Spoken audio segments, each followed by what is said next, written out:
Olá, sombrios, tudo bem? Antes de começar o vídeo, já peço a você que deixe seu like, se inscreva e compartilhe o vídeo. Gosta do nosso conteúdo e deseja ajudar o canal? Clica no botão de valeu e contribua com o que seu coração desejar ou seja membro. Faça parte do clube de canais, acesse o link na descrição do vídeo e veja qual categoria é mais confortável para você e faça sua inscrição. Também estarei deixando o Pix na descrição do vídeo caso queira nos ajudar dessa forma. Desde já, eu agradeço. Mais tarde naquele dia, depois que os peritos e a polícia deixaram a propriedade levando consigo os corpos e as últimas perguntas, a fazenda mergulhou num silêncio pesado quase sagrado. O céu estava encoberto e o vento parecia carregar sussurros antigos. Olga desceu lentamente até o porão da casa grande, onde o cheiro de terra molhada se misturava ao de sangue seco, vestígios de rituais que ela mesma havia realizado tempos atrás. O lugar era úmido, escuro, mas pulsava com uma energia vibrante e opressora.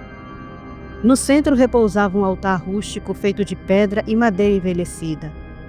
Sobre ele um livro de capa preta e aparência gasta, marcado por símbolos e páginas marcadas de cera e sangue. Aquele grimório pertencera ao pai de santo, seu antigo amante, e agora era a herança maldita que Olga usava como chave para liberar forças muito além da compreensão humana. Com gestos lentos, ela acendeu as velas ao redor do altar. As chamas tremeluziram, lançando sombras dançantes nas paredes do porão. O cheiro de incenso, arruda e enxofre se espalhou no ar. Seus jagunços, homens endurecidos pela vida e pela violência, desceram em silêncio, formando um círculo ao seu redor. Nenhum deles ousava dizer uma palavra.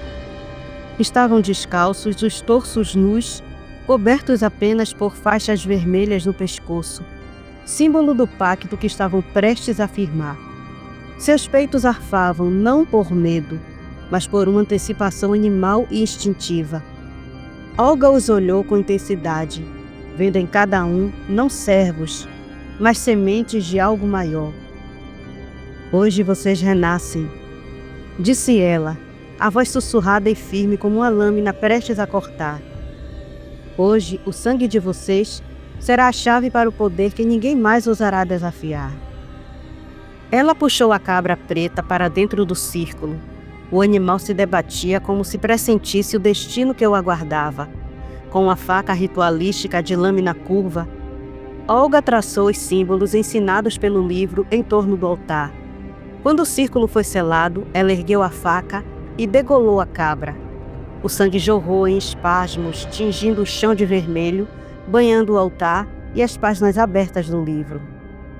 O cheiro metálico invadiu o porão, e as chamas das velas cresceram, como se o próprio inferno tivesse soprado vida neles.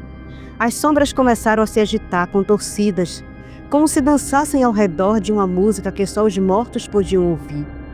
Olga, com as mãos sujas de sangue, traçou um a um dos jagunços com símbolos na testa e no peito. Eles estremeciam, sentindo o calor se espalhar sobre a pele, como brasas vivas correndo pelas veias. Alguns grunhiam, outros riam em estado de delírio. Os olhos se viravam, as pupilas se dilatavam como as de feras sob a lua cheia. Havia medo, mas também êxtase. Havia dor, mas também um prazer primitivo e selvagem, que os arrancava do mundo dos homens. Ninguém mais vai ousar levantar a mão contra mim, murmurou Olga com a voz firme como aço em brasa. Quem vier, vai provar do que nós somos feitos. Ali naquela penumbra suja e sagrada, as sombras se alongaram como espectros famintos. Os jagunços, agora mais que homens, tremiam em êxtase, como se o próprio inferno estivesse tocado.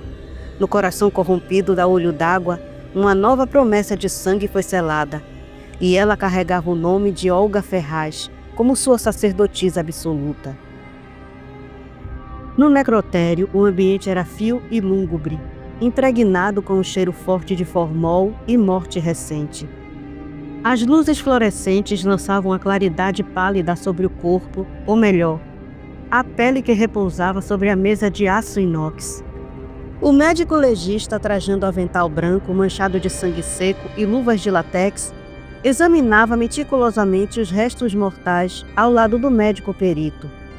A expressão de ambos era tensa, marcadas pela gravidade do que viam.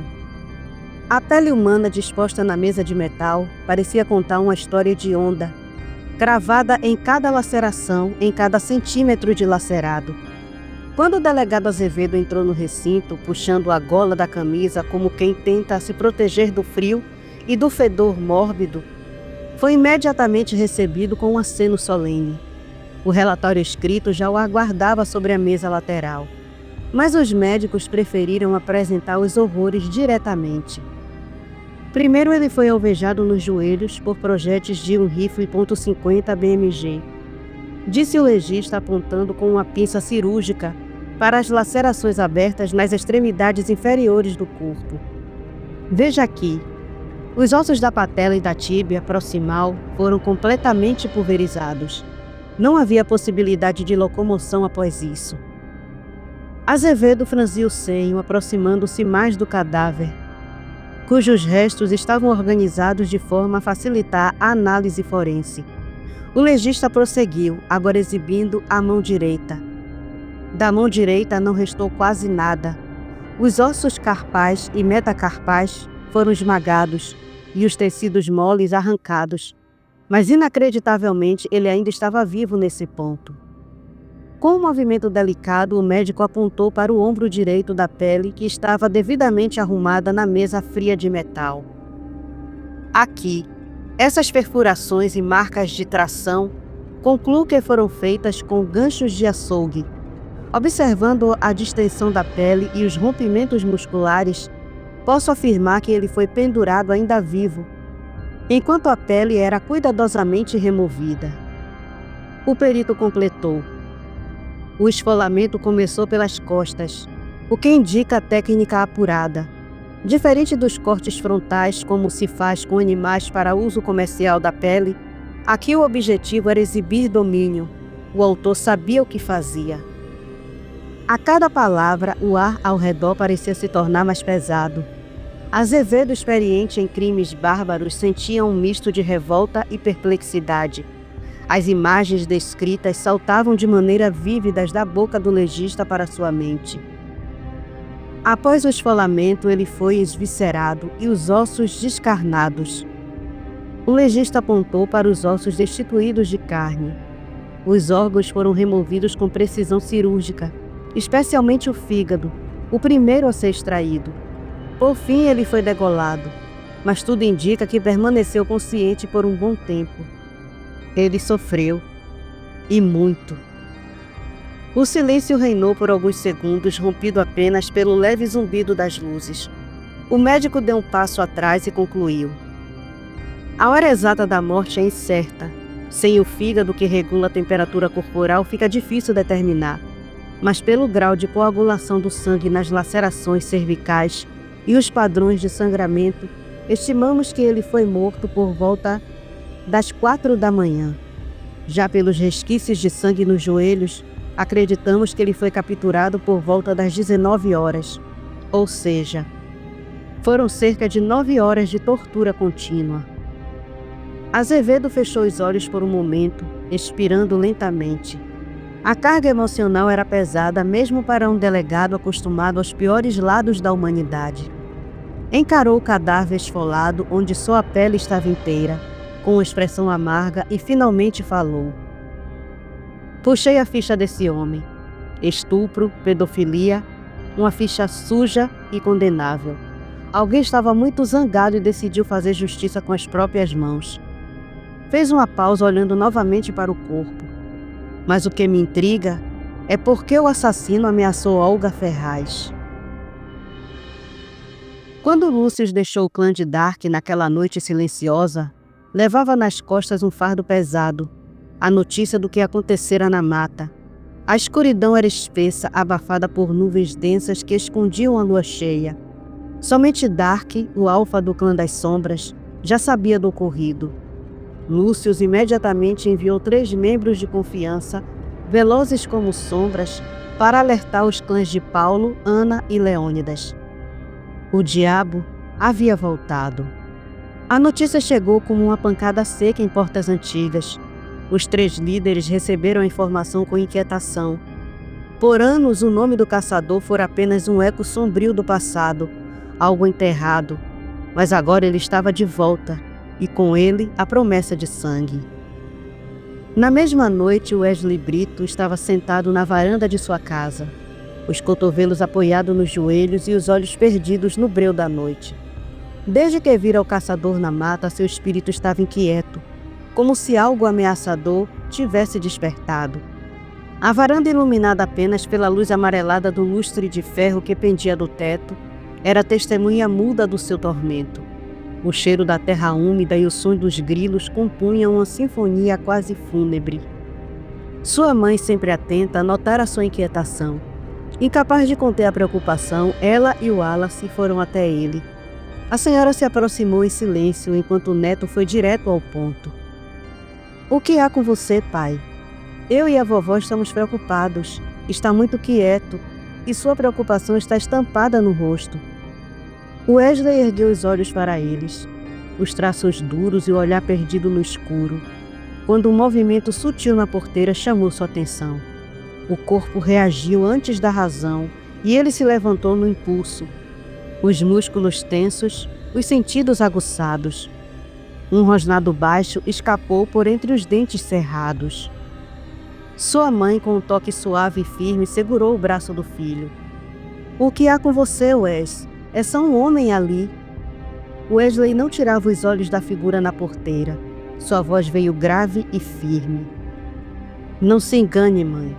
Ele pode parecer apenas um homem, mas é um homem perigoso." Na porteira, o estranho permaneceu sereno com os braços do lado do corpo. Sua voz cortou o ar sem necessidade de se elevar. Mesmo baixa, o homem sabia que eles escutariam. "Precisamos conversar, Sr. Brito. Garanto que o assunto é do seu interesse." Wallace se aproximou, olhando entre o pai e o homem à distância, sentindo um frio inexplicável no peito. "Ele sabe o que somos?" Wesley confirmou com um aceno leve, os olhos fixos como lâminas. "Eu tenho certeza disso." O silêncio entre os dois foi interrompido por um novo movimento na estrada. As sombras revelaram 5 figuras imponentes.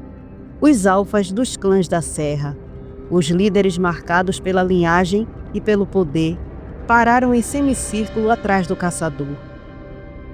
O homem sorriu de canto com a tranquilidade de quem conhece os rostos e os medos que carrega. "Olá, rapazes. Há quanto tempo?" A noite se calou de vez. Só o vento carregando folhas secas pelo terreiro ousava se mover diante da tensão que pairava como uma tempestade. Heloísa rosnou ao ver os outros se aproximando, seus olhos cintilando com desconfiança e o instinto protetor fervilhando sob a pele. A noite estava abafada, o ar carregado pelo cheiro de terra úmida e folhas esmagadas. Uma brisa morna varria o terreiro da fazenda, ondulando as cortinas da varanda, enquanto o farfalhar das árvores distantes parecia sussurrar segredos antigos. Wesley se aproximou da mãe e pousou a mão firme em seu ombro, tentando acalmá-la. "Eles não são uma ameaça, mãe. Se estão aqui, é porque tem algo errado", disse ele com voz baixa, mas firme, como quem tentava conter um turbilhão. Lúcius caminhou até o caçador com passos cautelosos, como quem pisa num campo minado. Sua expressão carregava um misto de perplexidade e rancor contido. "O que faz aqui, João? Por que voltou depois de tanto tempo?" A pergunta, sem disfarçar a atenção. João ergueu o chapéu com lentidão e o pressionou contra o peito, revelando os traços endurecidos pelo tempo e pela vida selvagem. "Voltei porque aqui também é minha casa", respondeu com simplicidade.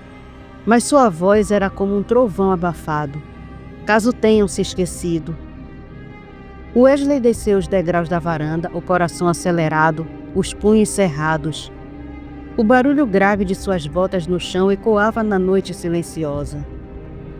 Por que fez aquilo com aquele pactuado? Perguntou entre os dentes, tentando conter a fúria que pulsava. Por que não só o matou? João girou o corpo em sua direção com a precisão de um predador, os olhos tão negros e frios que fizeram Wesley parar no ato. Ficaram ali se encarando como velhos conhecidos, prestes a resolver contas antigas. João respondeu com a voz grave, carregada de dor e ódio contido. Aquele pactuado matou minha família e planejava abusar da minha sobrinha antes de terminar o serviço. Me diga, Warg, o que você faria se fosse sua família? Heloísa desceu os degraus às pressas, o rosto pálido e a respiração entrecortada. A revelação de que aquele homem sabia o que o filho era fez seu coração estremecer. Como sabe? Como sabe o que somos? E quem é você, afinal? A voz dela saiu em um sussurro rouco, quase como uma súplica. João retirou novamente o chapéu e fez um leve aceno com a cabeça em respeito. Seus olhos não eram de desprezo, mas de alguém que carrega fardos demais. Encontrei um de vocês uma vez, há muitos anos. Estava caçando numa noite quando vi um casal deixando uma criança na beira da mata. Uma menina. Depois atravessaram o rio e sumiram na escuridão. Peguei a menina e a levei para a cidade e deixei no orfanato. Eu nunca esqueço um cheiro. E vocês têm o mesmo cheiro. Um pouco diferente, mas é o mesmo. Ana se aproximou devagar, o olhar curioso e atento. Sua presença parecia quebrar o peso do ambiente por um breve instante. Quando falou, sua voz era doce, mas carregada de dúvidas. Mas do outro lado do rio é o clã dos Feraus. Você tem certeza que era lá? João piscou algumas vezes, afetado pela beleza serena da mulher, mas logo retomou o foco. Então é assim que vocês o chamam? Feraus? Sim, fui até lá tirar satisfação. Queria entender por que deixaram a criança. Eles disseram que ela era um Warg diferente, e por isso foi rejeitada pelo clã. Disseram também que o colar com o nome dela era apenas para que fosse aceita entre os humanos e pudesse sobreviver. Wesley engoliu em seco, sentindo o peito se apertar. Sua respiração acelerava e os seus pensamentos se emaranhavam como galhos retorcidos em uma tempestade. Então ela seria um Warg? Ou era só coincidência? O pensamento ecoava como um trovão dentro dele, deixando-o paralisado diante das implicações. Porém, seus pensamentos foram abruptamente interrompidos quando João caminhou até a porteira. Sua postura era firme, o corpo levemente inclinado como alguém que carrega um fardo antigo e pesado. Colocando-se em posição onde pudesse ver todos que ali estavam, ele falou com voz grave e pausada, porém carregada de um peso sombrio. Enquanto me olham com desconfiança e questionam o que sei ou não, algo terrível está acontecendo. O silêncio que se seguiu foi denso como a noite ao redor, quebrado apenas pelo farfalhar das árvores sob o vento cortante da serra. Leônidas se aproximou com um olhar duro, um tom ríspido, o peito arfando levemente pela indignação. Não tente se fazer de inocente, João. Nos acusar assim? Sabe bem o que fez. E por sua causa, um dos nossos amigos morreu nas garras dos Feraus. Os olhos de João cintilaram com uma chama de indignação e dor. Sem hesitar, ele avançou contra Leônidas, os punhos cerrados e a respiração alterada, não demonstrando medo algum diante da ameaça latente que o outro representava. O Marcos também era meu amigo, maldição. Caçávamos juntos, dividíamos o fogo e o silêncio na mata. Eu não tive culpa do que aconteceu, e nenhum de vocês estava lá. Paulo, aproveitando a tensão crescente, lançou seu julgamento com frieza. Mas você foi o último a vê-lo, e você é um caçador, um sádico. É por isso que te chamam de diabo. A acusação cortou como uma navalha. João rosnou e avançou, os olhos injetados de fúria, pronto para explodir. Paulo respondeu instintivamente, deixando suas presas de vampiro se revelarem num gesto animalesco. A tensão parecia prestes a se romper como corda velha sob peso demais. Dark, ágil e atento, segurou o caçador com força e tentou contê-lo, sua voz baixa e autoritária. Relaxe, João. Eu sei que está falando a verdade. Lúcius também sabe. E Ana, ela não lhe culpa. Então respira, acalma o teu sangue. O silêncio voltou por um instante. O peito de João subia e descia rapidamente. A raiva ainda fervendo sob a pele, mas ele recuou, controlando-se a custo. Dark então encarou com seriedade e perguntou: Agora nos diga, o que é essa coisa terrível que está acontecendo? O Wesley, que assistia tudo em silêncio, finalmente soltou um longo suspiro. Caminhou até a porteira e abriu com um gesto decidido, sua voz firme mas contida. Seja lá o que for que tenha para dizer, não é bom falar aqui fora. Já percebi que é algo sério. Ele escancarou o portão de madeira sob o olhar silencioso, mas visivelmente desaprovador de Heloísa. A noite parecia respirar ao redor deles, cúmplice dos segredos prestes a serem revelados. João entrou primeiro, seguido por Dark, e então os outros, deixando suas diferenças, ao menos por hora, do lado de fora. Todos se reuniram na varanda espaçosa, envolta por uma luz amarelada que pendia de um antigo lustre de ferro. As paredes de madeira envernizada, os móveis robustos e bem cuidados e o aroma suave de flores noturnas criavam um ambiente acolhedor, de bom gosto sutil, mas marcante. Sofás com almofadas bordadas, cadeiras de balanço de madeira e uma mesinha central com toalha de crochê compunham um cenário, onde o rústico se encontrava com o requinte. Ana olhou em volta, seus olhos percorrendo os pequenos detalhes. Os vasos com samambaias bem cuidadas, a organização impecável, os bibelôs delicadamente posicionados. Com um sorriso sutil, ela olhou para Heloísa e comentou com sinceridade: A senhora tem um bom gosto para a decoração. Sua casa é muito aconchegante. A rigidez no rosto de Heloísa cedeu como uma muralha antiga cedendo ao sol. Ela sorriu pela primeira vez naquela noite. Um sorriso orgulhoso e leve, respondendo com gratidão. Enfim, alguém que percebe o que eu faço e nota os detalhes. Obrigada, querida, pelo comentário. Irei trazer algo para degustarem enquanto conversam. Enquanto Heloísa se retirava para o interior da casa, Wesley lançou um olhar divertido para Ana e murmurou num tom bem-humorado: Já descobri o ponto fraco dela. Agora vai ter que aguentar os chazinhos da tarde. Ana sorriu, meneando a cabeça com simpatia. O clima antes tenso parecia ter dado uma breve trégua. Pouco depois, Heloísa voltou carregando uma bandeja de madeira com bolos cortados, biscoitos amanteigados, queijos, geleias artesanais e uma jarra de chá fumegante, com um leve aroma de erva cidreira. Colocou tudo sobre a mesa com cuidado e os convidados começaram a se servir em silêncio, saboreando cada mordida com um misto de surpresa e prazer. Talvez por não esperarem tanta hospitalidade diante do clima anterior. Wesley, agora com a xícara nas mãos, se recostou no sofá e lançou um olhar para João, quebrando o breve conforto com sua voz firme. E então, caçador, nos conte sua descoberta. João respirou fundo, o olhar vagando por um instante antes de se fixar em Wesley. A tensão voltou a pairar no ar, densa como uma névoa. Seu tom era grave, carregado de memórias dolorosas e indignação contida. Eu voltei para a serra porque, além de ser minha casa, eu estava perseguindo aquele demônio de saia. Foi quando soube da tragédia com a família do meu irmão. Fui até lá e investiguei os destroços e vi várias marcas de cascos que seguiam para Olho d'Água.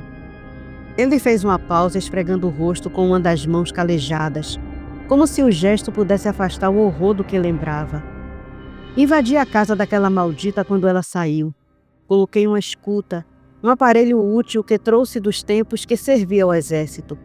Eu precisava de provas. O povo fala demais e nem tudo que se diz é verdade. Eu não queria estar sendo injusto. Seu olhar endureceu. os olhos negros fixos em um ponto qualquer na escuridão além da varanda.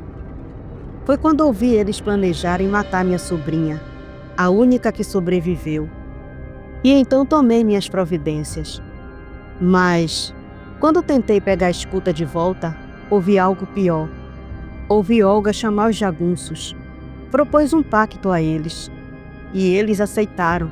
Aceitaram sem hesitar. Fez-se um silêncio. Todos ali, mesmo os mais céticos, pareciam sentir o peso daquelas palavras. Hoje, a essas horas, 20 jagunços sanguinolentos estão se tornando, ou já se tornaram, feras pactuadas. Se já eram ruins como homens, imagine como cães do inferno. Eles vão devastar tudo que encontrarem. Ninguém, nem humanos, nem os clãs de vocês estarão seguros. O silêncio que se seguiu foi absoluto.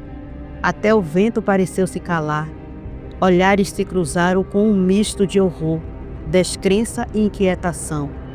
Ali, sob o teto daquela varanda decorada com tanto carinho, a ameaça de uma guerra se formava à margem de cada pensamento.